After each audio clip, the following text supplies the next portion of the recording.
Conchita Wurst est l'une des sensations pop du moment. Elle est autrichienne, elle a 25 ans, elle était à Paris cette semaine invitée d'honneur de l'ambassade d'Autriche pour la fête nationale de son pays, l'occasion d'y chanter son tube.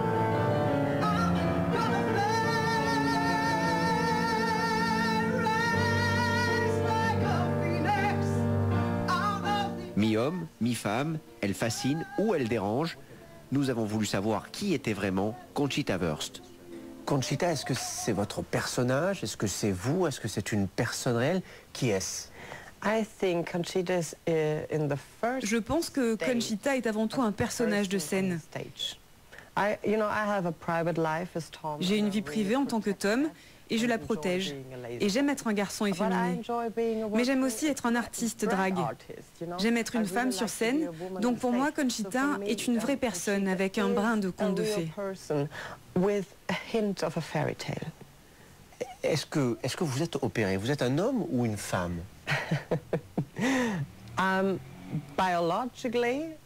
Biologiquement, je suis un homme. Tout ça est une illusion.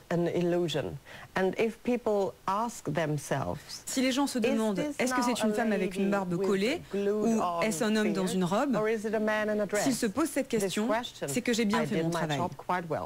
Le 10 mai dernier à Copenhague, Conchita Wurst remporte le concours Eurovision de la chanson. Elle devient la première gagnante de son pays depuis 1966, le début de la gloire et d'une nouvelle vie. Cette victoire à l'Eurovision, elle a quand même changé beaucoup de choses pour vous. À quoi ressemble votre nouvelle vie? Yes, everything changed. Everything. Oui, tout a changé. J'ai tout ce que je pouvais espérer, et même mieux. J'ai toujours voulu que la vie soit pleine. J'ai toujours voulu être connue, toujours voulu divertir les gens. Je travaille toujours comme je le faisais avant, mais maintenant, j'ai plus d'opportunités. Je participe à de plus gros événements et plus de gens s'intéressent à moi. Donc j'adore cette évolution. Et j'espère que je vais pouvoir continuer à faire ça jusqu'à la fin de mes jours. Quel est le souvenir qui vous marque le plus? Qu'est-ce qui vous a le plus marqué ces 12 derniers mois? La situation qui m'a rendue la plus heureuse, c'est quand mon père m'a appelé. Mes parents ont un petit hôtel au beau milieu de l'Autriche. Et il riait au téléphone, heureux de sa vie. Il me disait, on a tellement de choses à faire, et tout ça grâce à toi. Je voulais juste te remercier. Il faut que je retourne au travail. C'est tout ce qu'il a dit, et c'était formidable.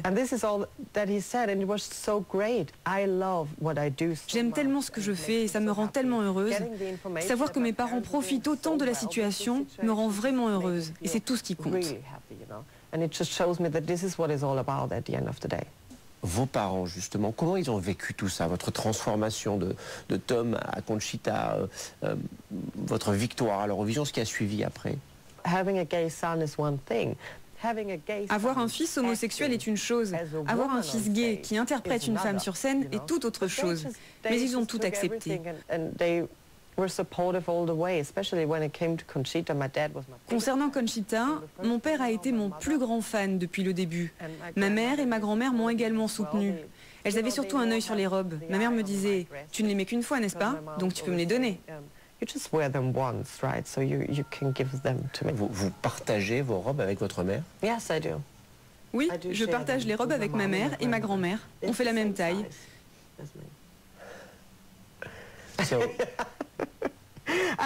Je sais, c'est un peu curieux, mais on est toutes menues dans la famille. Vous allez être au Crazy Horse du 9 au 15 novembre. C'est la première fois je crois qu'un travesti fait ce spectacle. Vous avez été accueilli. Comment ça se passe les répétitions? Oui, c'est très excitant parce que je suis la première femme spéciale à pouvoir me produire avec les filles du Crazy Horse. C'est un grand honneur pour moi. On connaît le Crazy Horse pour ses filles et généralement leur petite tenue. Vous serez habillée comment? En fait, je suis très à l'aise avec mon corps. Je vais donc le montrer. Je vais être un peu plus habillée que les autres filles dans la plupart des tableaux. Mais je pense qu'il faut être habillée de manière conséquente quand on danse au Crazy Horse. Et généralement, ça veut dire beaucoup de choses qui brillent et pas beaucoup de tissu. Vous êtes devenu, peut-être malgré vous, une sorte de symbole pour la communauté gay. Est-ce que c'est quelque chose qui est important pour vous? Je n'aime pas être considérée comme un modèle à suivre, parce que les gens se mettent à avoir des attentes. Et je pense que les attentes sont l'une des pires choses dans une vie, parce qu'on peut être vite déçu. Je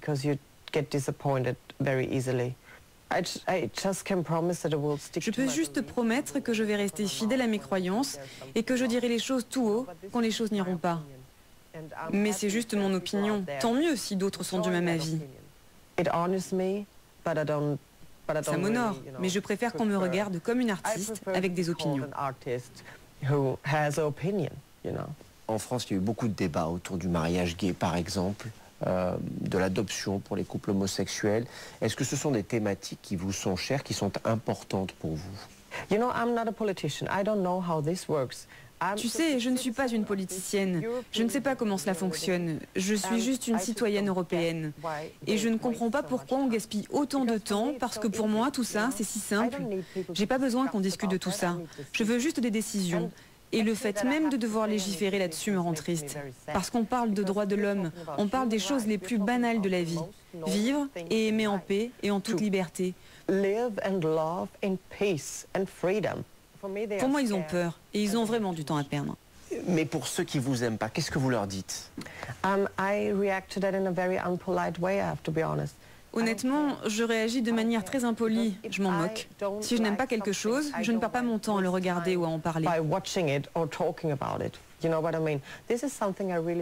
C'est quelque chose que je ne comprends vraiment pas. Pourquoi les gens gaspillent du temps à faire des choses qu'ils n'aiment pas? I just don't get it, you know?